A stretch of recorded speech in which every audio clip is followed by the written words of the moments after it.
everyone. Welcome to the Chronic Health Collective. This isn't just a community, it's your fresh start.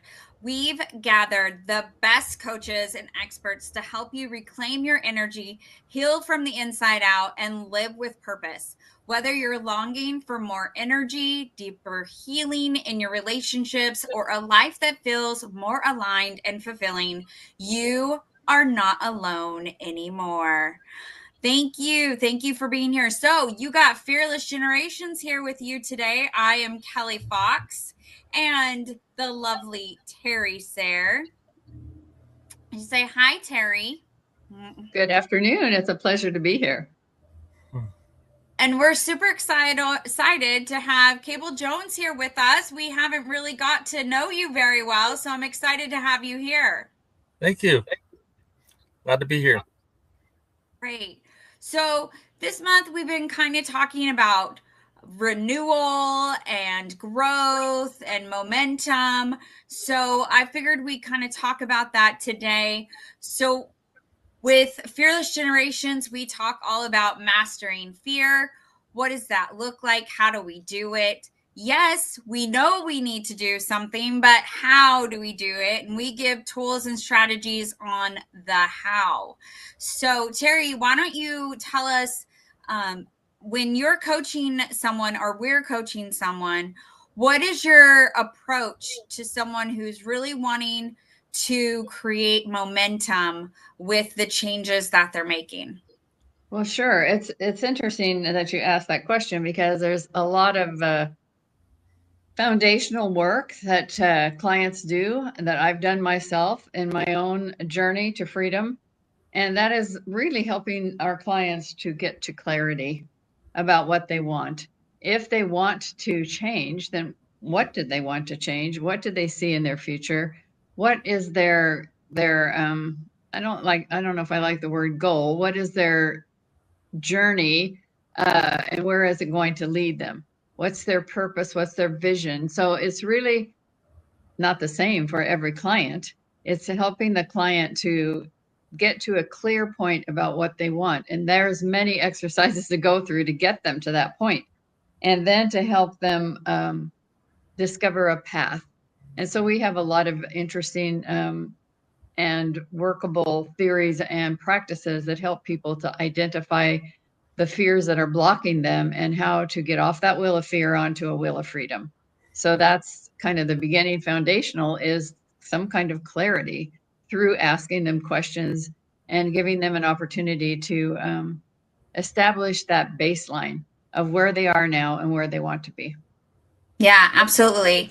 Yeah, the first step to any kind of change is awareness. And so you have to be aware of what that is. And once you are, it comes down to a willingness. Are you willing to take the steps? Are you willing to, baby step yourself to new habits and a new mindset so that you can create that consistency in stepping out of your comfort zone? Cable, how do you approach it with your clients? Well, what came to my mind is I had this high schooler. He was at state for the second time his junior year. He ended up injuring out. He wasn't able to finish his track and field activity, his run. The next year, senior year, he's at state again, and he's like, he runs his first race, and he was like, Cable, I have injured my hip and my groin. I cannot run in my next two races.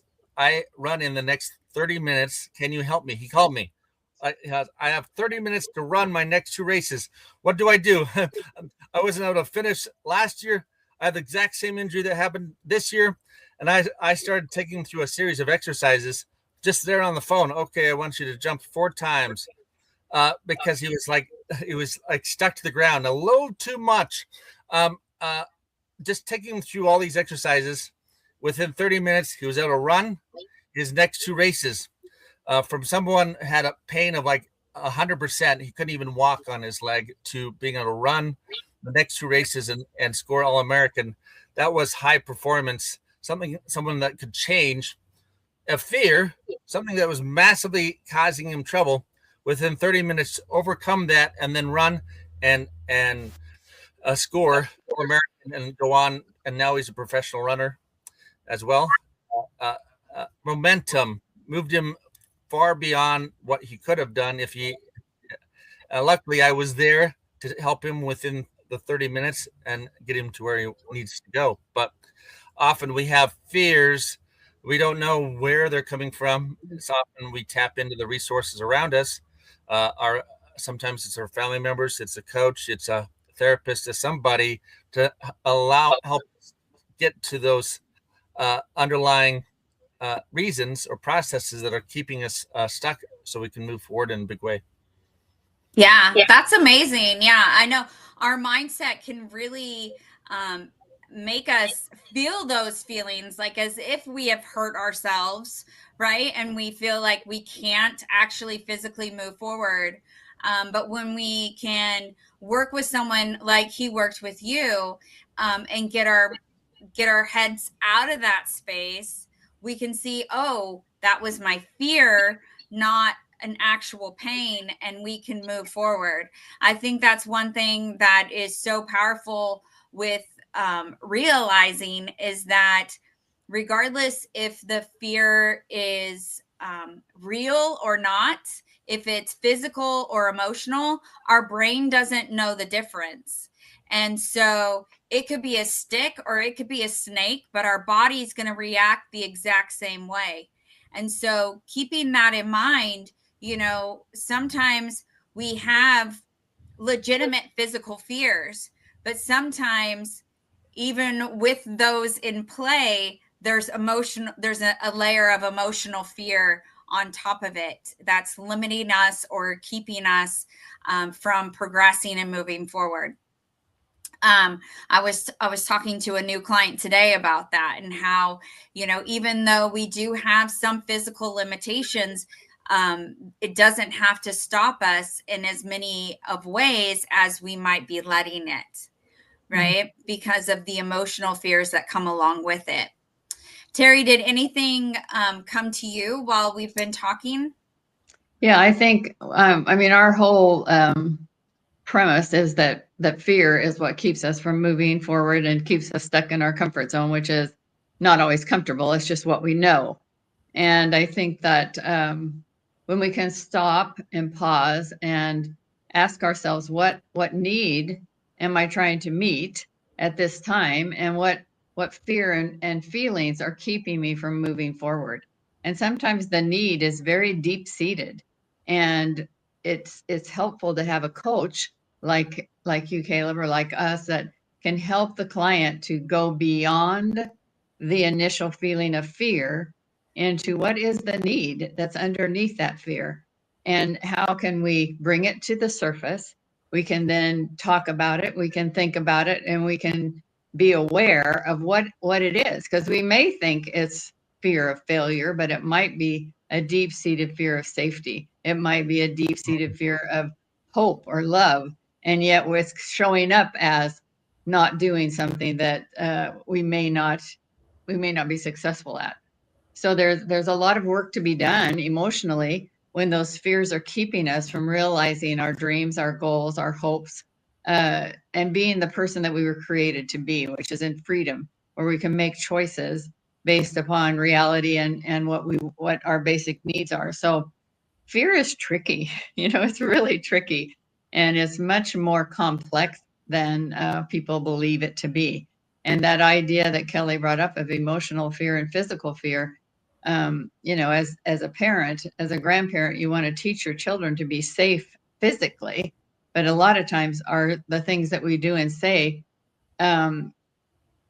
really capture emotional fear, and they don't then take that action to move forward in their lives because there's that fear based to an emotion rather than to something physical. So I think it really makes it a very complex venue to navigate fear itself. So that's I think that was a good example of what you did with that young gentleman, and what Kelly was doing with her client this morning as well.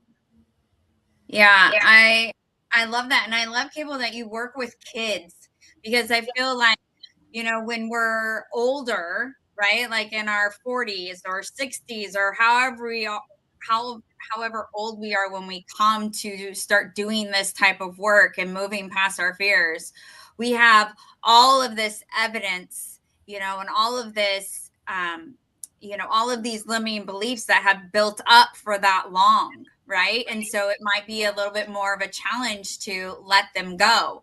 But when you're starting out younger, where you're still, hopeful and have the energy and, the, I don't want to say naive, but I can't think of another word, but that, naive is fine. Yeah, that's of life, it seems like it might be less challenging to let go of some of those habits or beliefs at a younger age. Do you find that to be true? I think naive is a perfect word to use. Off, what's the word? Naive is like you don't know about something, and I'm listening to people's words. If I had a child who was having difficulty in school, and he was like, "Yeah, well, my eraser, his name's Pete, and my finger, his name's Bob," and he had several parts things around him, and also his body parts that had names. So I, in maybe another adult's life or parents, they're like trying to get that person away from, like, hey, this eraser doesn't have a name. This, like, I just immediately started asking him, so, well, what does Pete and Bob want? And got through to helping him change faster. If you have friends and they're not specifically friends that you're on the outside of you that you normally think, but if your eraser is a friend, okay, what does your friend say that he wants to do in life? It allows the person to, like, the person, the outside people are scary to me. I'm going to create friends that aren't as scary to me. So I can talk through what I need to with these friends instead of those friends out there. It's usually speaking to the person, listening to what they're saying. If the person says, an adult would be, I'm between a rock and a hard place. Okay, can you draw what a rock? How large is a rock? How's the other place? How narrow is it? Where are you, like, really? What type of fear are they under? And once you elucidate what's the full issue is, then you're able to move those children and adults to a new level of understanding, where the children tend to have really fast they can overcome things very fast. I've had students that have been in remedial math and reading, and then within 24 hours they're in the advanced level reading and math. And the parents like, how did they do this? Like, let me check in to see how they did that. And they have capacity to move on if they have a new way of seeing the world, and I help them see the world in a new way. Yeah, that is so awesome. Yeah, I find that my kids are really, they get over things fast. Like, they're really mad, and then 5 minutes later, they're happy and they're having fun. Right? They can shift from one emotion to the other pretty quickly. Where for me, I don't shift that fast. Right? So I love that it's opening their eyes to a different way of looking at something, a different way of feeling about something. That can be really powerful in shifting those perceptions, those filters, those thought processes when it comes to fear as well. And that's why the first step is awareness, right? Becoming aware of why we don't necessarily go into the past and dissect, something like that, but right here in this moment, you have this going on, and how do you want to move forward with it? How can we shift it from here? How can we let go of this and take hold of that? Right. So I think, though, that for me, even big part for me is it comes to willingness, and how willing are you to do the work, to embrace the new perceptions, or to embrace the new habits, or to practice those proactive behaviors, or whatever it might be. How willing are you to do that? And that willingness can change, minute by minute for some people, day by day for others, and how do you kind of keep that willingness level up? Like, is there any tips or tools that you have for yourself or for your clients to help that willingness level stay up so that work happens? Now, in my space, well, if I were to think of what you were specifically just saying, I often what's that universal law? Give, receive, and if the person's giving all the time, but they never receive, they have a flat tire. They don't ever receive, so they're give, and they're like, man, I'm just not getting. I'm not rolling forward. I'm not. You said willingness, a will. I automatically thought about this law of give and receive. And even when I'm walking down the street, someone asks me for change, I can like do some exercise, some jumping jacks all of a sudden, like, look, I'm changing. Or I can also say, I'm going to give, receive. But first I say to the person, hey, do you have $1 you can give me? And some of those people say, yeah, I've got $1. That's all I have. I said, great. And I can give you $2. Or they give me 25 cents and I give them 50 cents. It's some sort of give receive that happens. But some of them say, no, I don't have anything. I need money. I need as much as, and it's like, well, if I just keep on giving, they continue on their flat tire life. And they need to be able to, I need to be able to receive, and then I can give, and then that circle, my willingness to move forward in life. Sometimes we just need to check, do I have flat tires? Have I been just giving so much in my life that I don't have a tire to drive on any longer?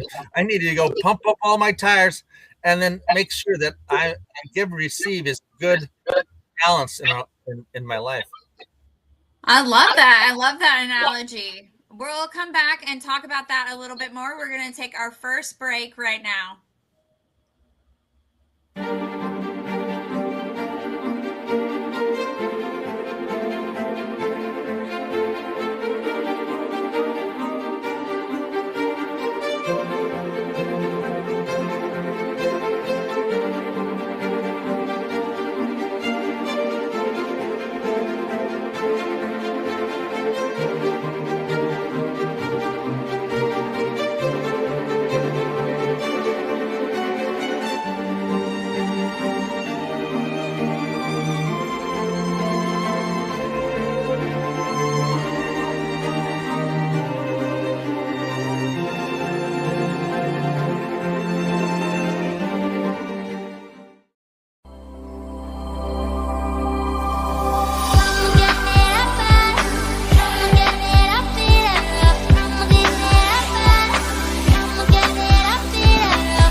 When you look in the mirror, do you see skin that's just dry, tired, and stressed?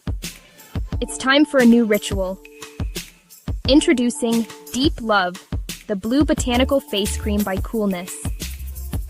We've captured their tranquil essence of blue botanicals in a cloud-soft formula that deeply soothes irritation and restores your natural, healthy glow. This isn't just skincare. It's an act of self-care. It's deep love. Find your calm only at coolness.com. Scan the QR code now to visit our website. Welcome back. Welcome back. So we were talking about checking with ourselves to see if we have a flat tire. And I love that analogy. And Terry and I have talked about having reciprocity. I can't say that word right. In relationships. And I think it's also important with a client coach relationship as well. But I thinking about myself, as a mom or a wife, even, I give a lot, and with my kids, don't always receive. Right. So that'll be interesting to think about and talk about with my kids, of saying, maybe I'm a flat tire mom right now. And so you guys need to step up and start helping out so that I can pump myself back up. It's not always that you'll give it directly from the person that you're giving to your children, give, but there's a lot of receive that you can get by going.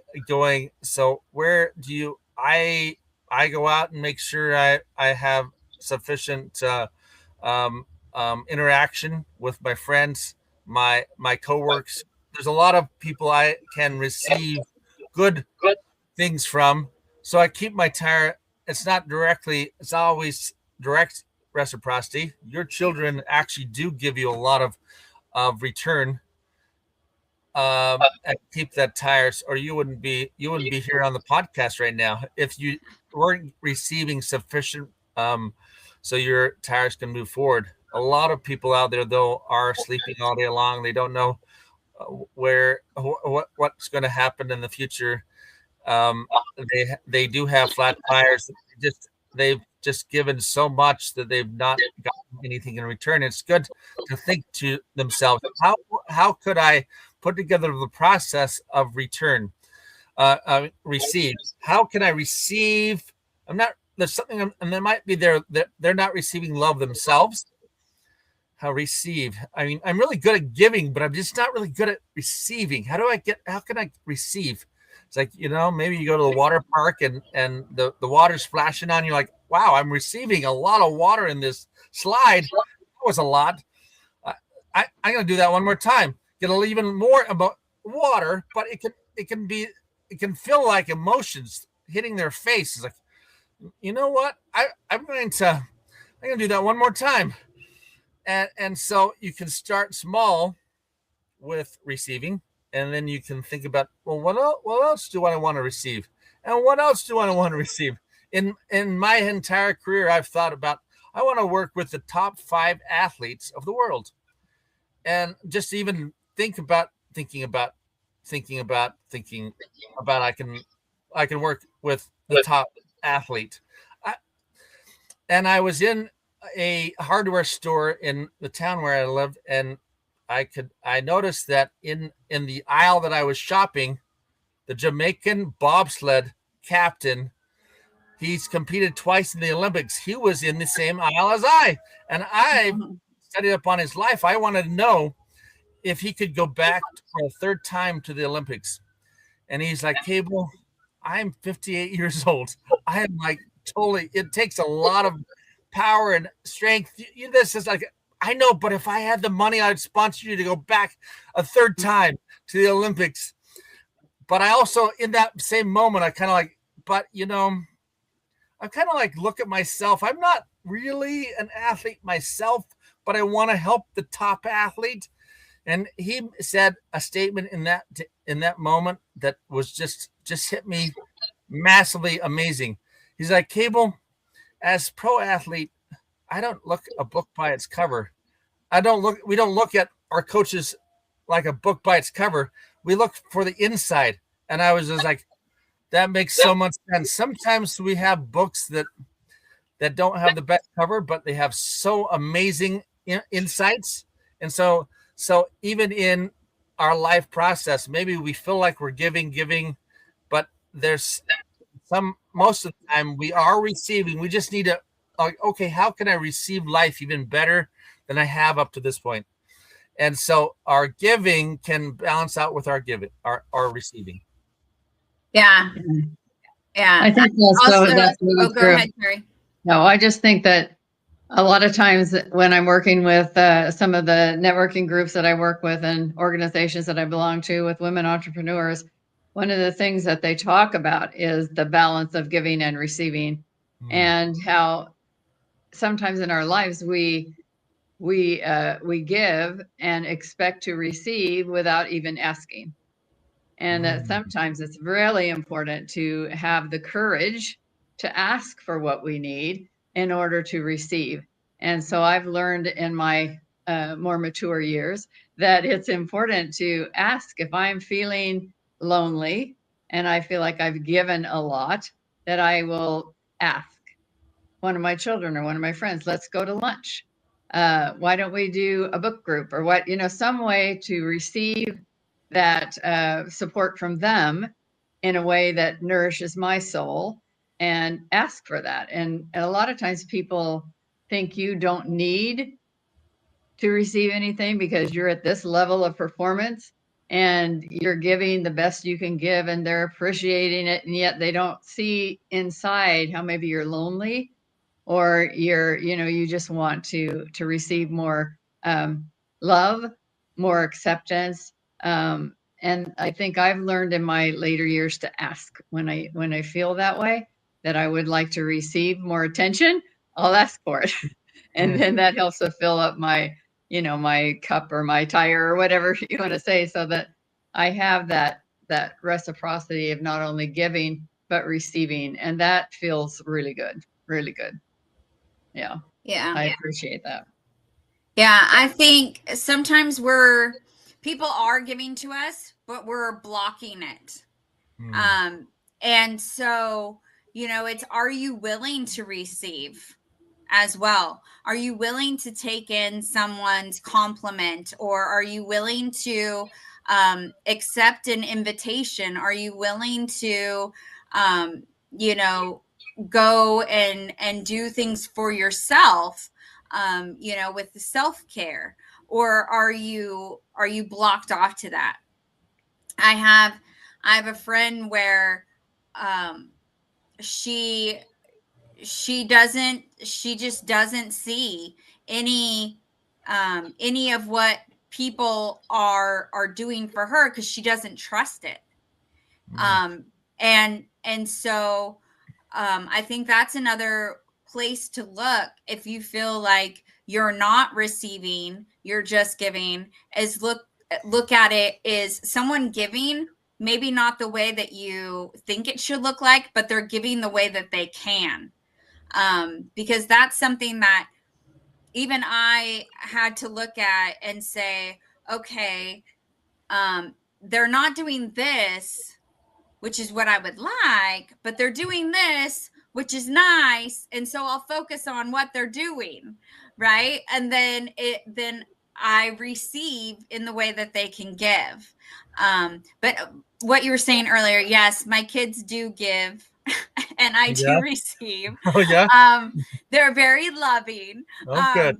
But yeah, I think, going out and seeking that connection or whatever it is through to meet your needs from multiple sources, not just looking towards one, because that can be a little counterproductive if we're looking to only one source to meet our needs, right?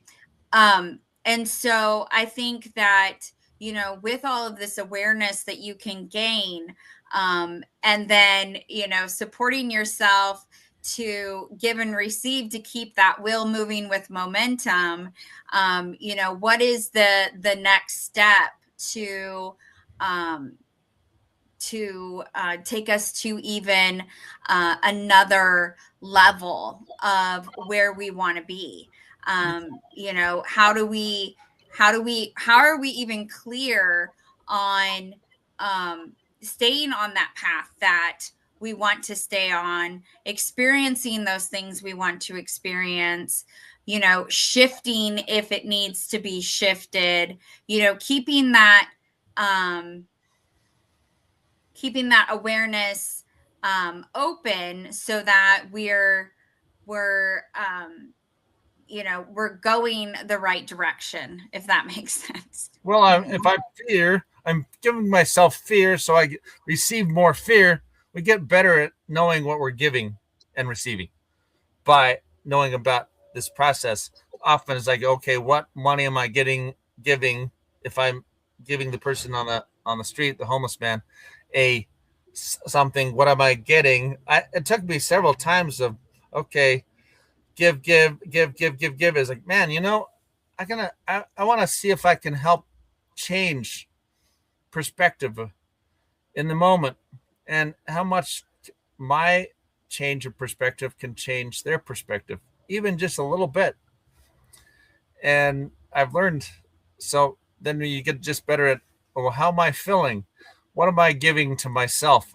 Am I giving myself fear? And so I get fear back. If I give myself freedom, and you've been speaking about openness, how to be open. It's like, oh, that's like a increase of freedom. How can I be more open to receiving something different? Well, you have to be more open to giving yourself freedom to get more freedom in your life. And so it's often an education. You start with, you don't have you've got a new perspective. So you grow yourself up to see a new horizon, a new community of life process.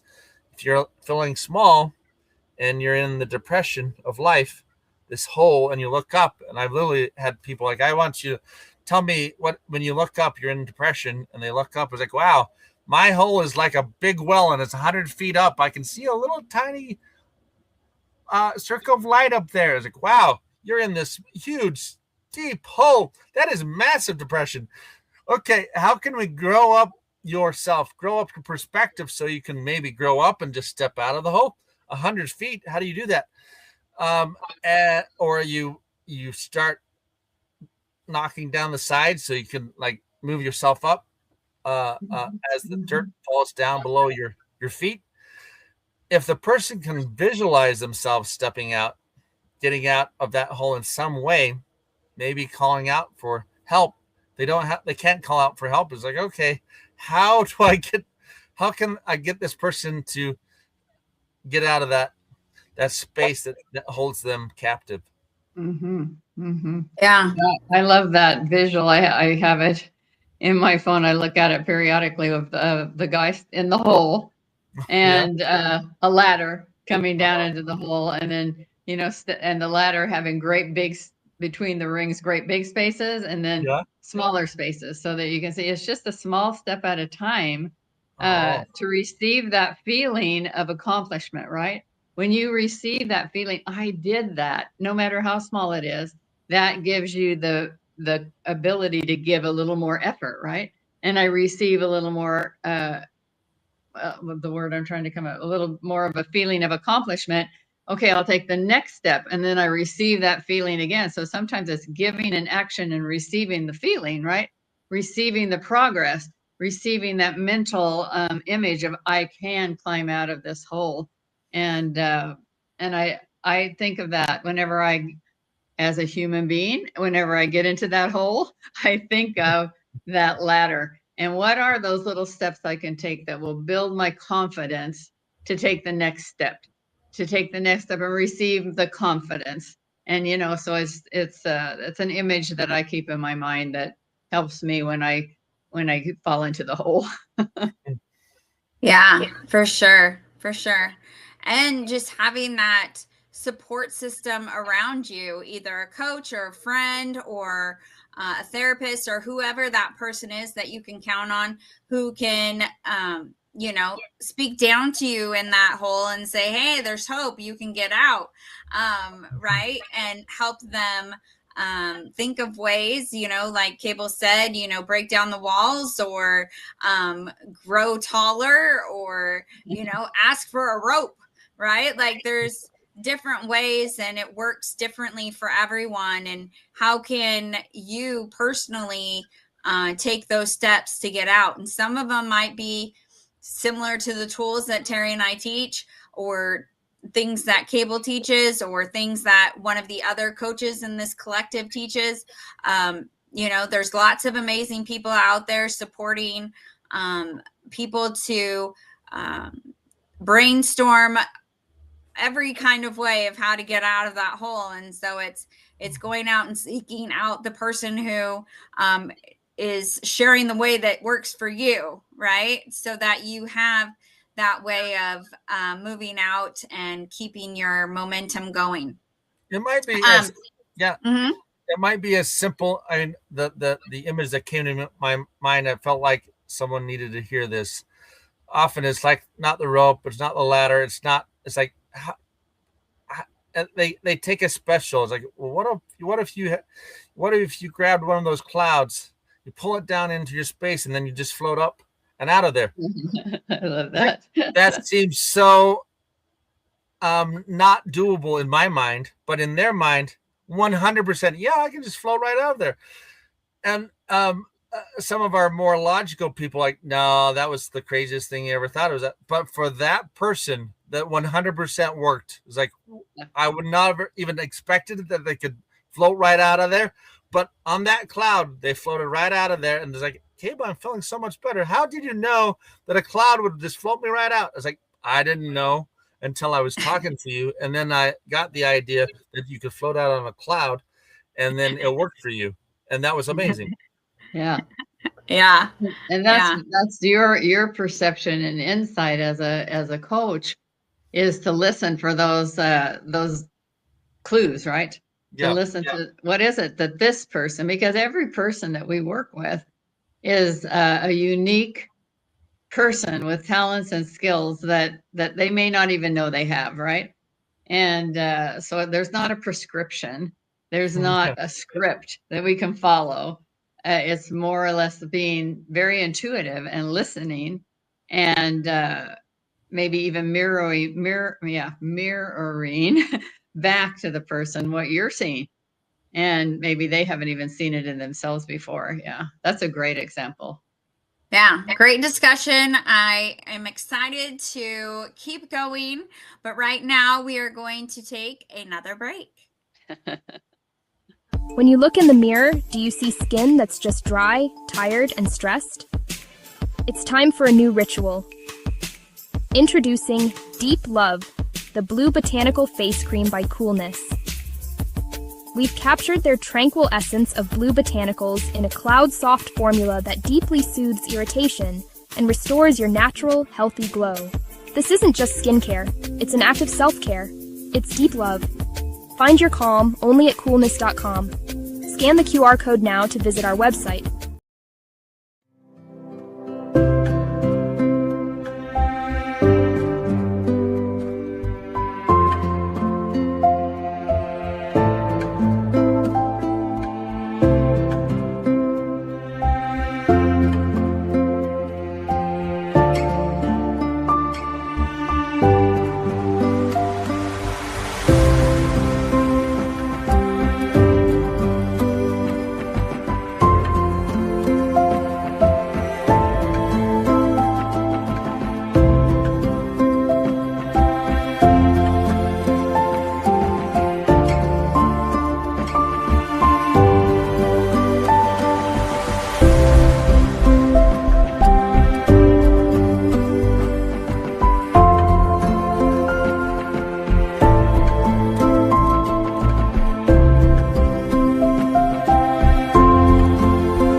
Welcome back, everybody.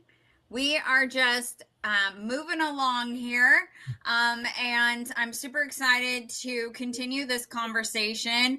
I am hoping that all of you who are watching are loving it as well.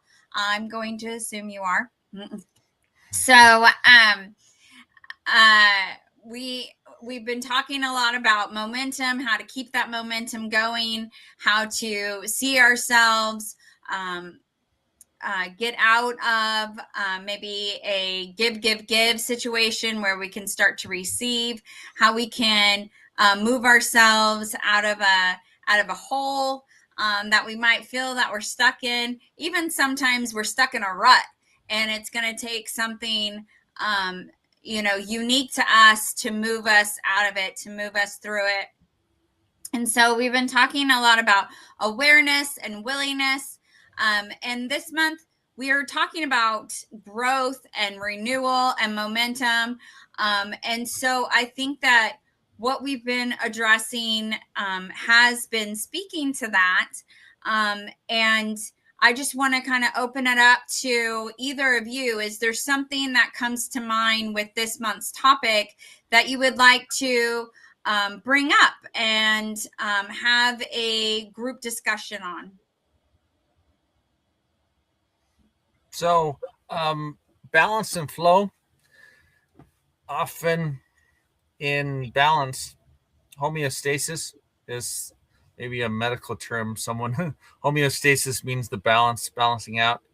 In order to overcome wounds in our life, you have to balance first. Stage 1 of wound healing is balance or homeostasis. Your body has to get to a point like, oh, what just happened to me? And once you can balance, then you can move into the next step of wound healing would be inflammation.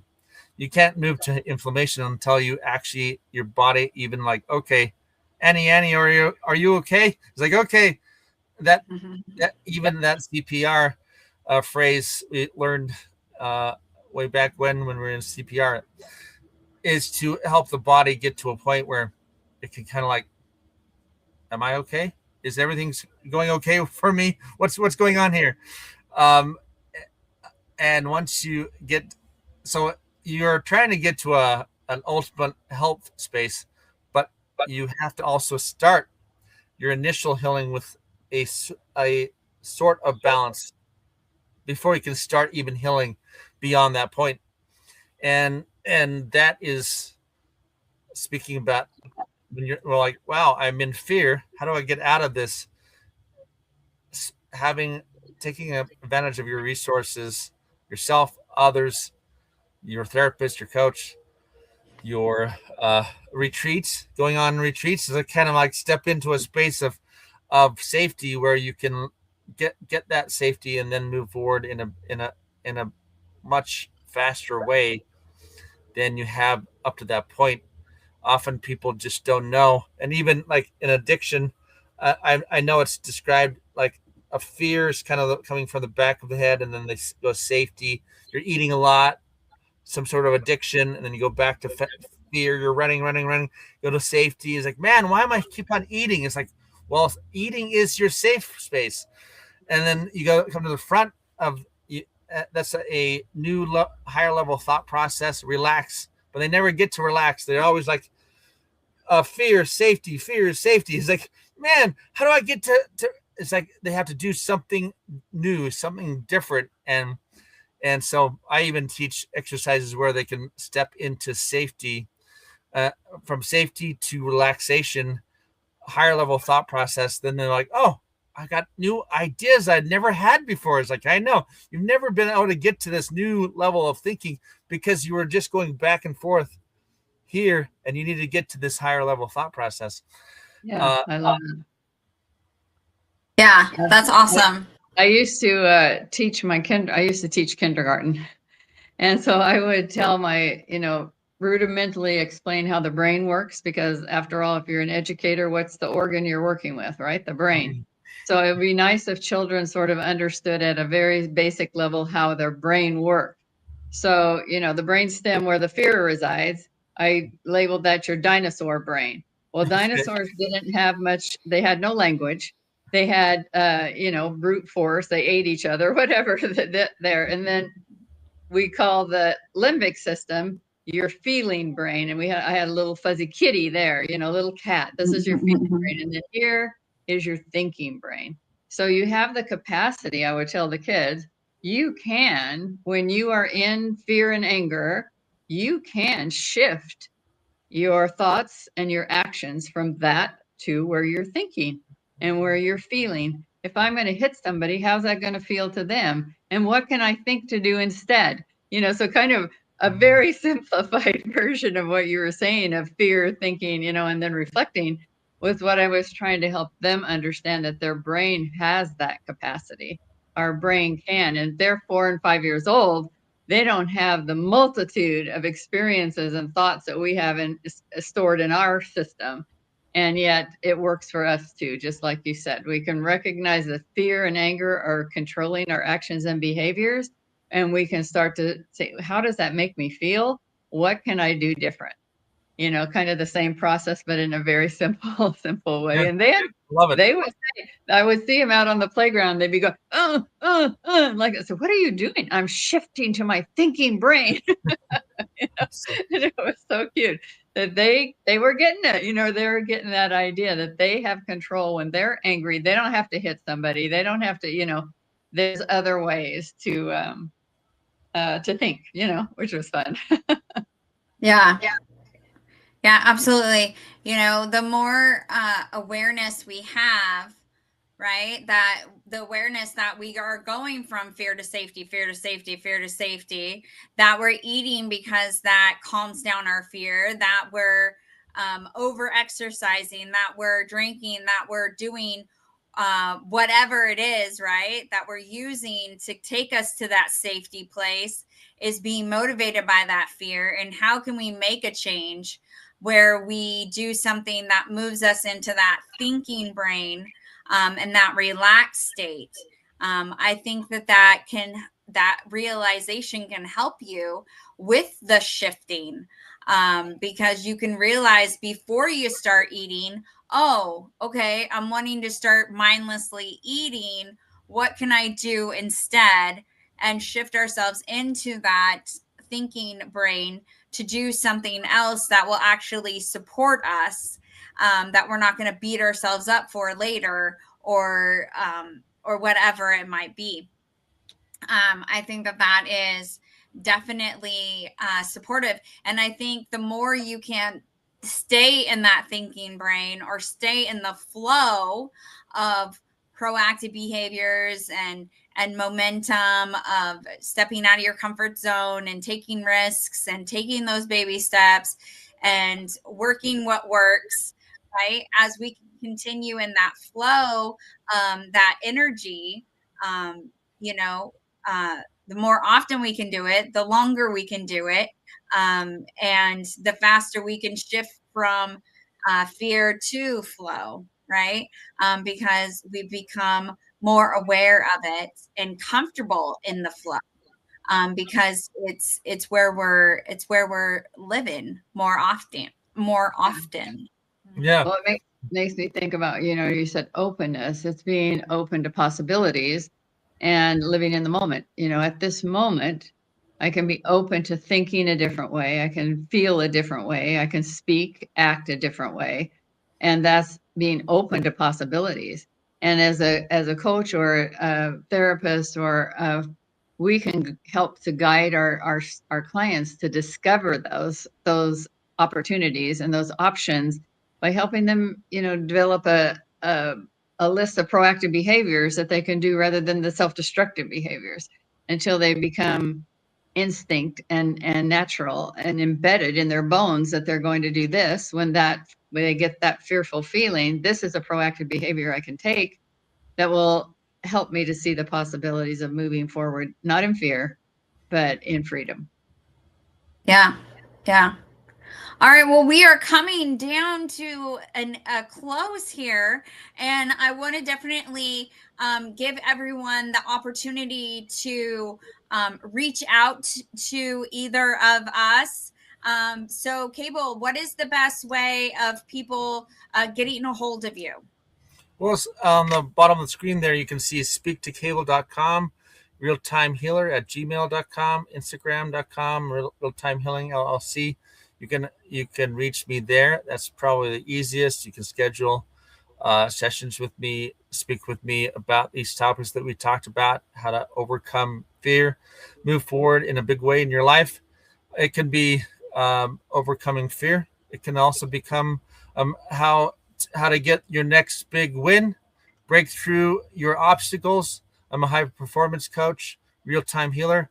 I help you get higher level of performance in areas that can be in sports. It can be in life, in your personal life, in your professional life.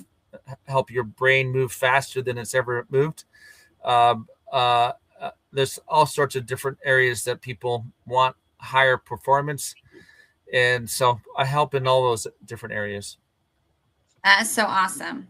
And I've loved getting to know you and hear about what it is that you do, hear, a couple situations that you've in which you've supported your clients, and just get a clearer understanding of who Cable is. Yeah, And yeah. I love this opportunity. Terry and I, you can find us at fearlessgenerations.org, on Facebook, Instagram, LinkedIn. We're Fearless Generations. You can watch or listen to our podcast on Spotify under Fearless Generations. We have 10 years of episodes there. You can go check those out. Or if you want to email us, kelly@fearlessgenerations.org. But on our website, you can set up an appointment with either Terry or I. And we also have our retreat coming up in October. So you can definitely go check that out and see if it's something that appeals to you. We're going to be talking about all the tools that we shared today and many, many more. So definitely go check that out. So one last thing I want to ask is, Cable, what is something about you that most people don't know? Some cute Put me little on the fact. spot. Yep. If someone doesn't know it, I don't know it either. How would I? Something that someone doesn't else know. I mean, I believe everyone knows everything that they need to know in the moment that they need to know it. So, but at this one moment, I just don't know the answer to that question. It's all good. It's all good.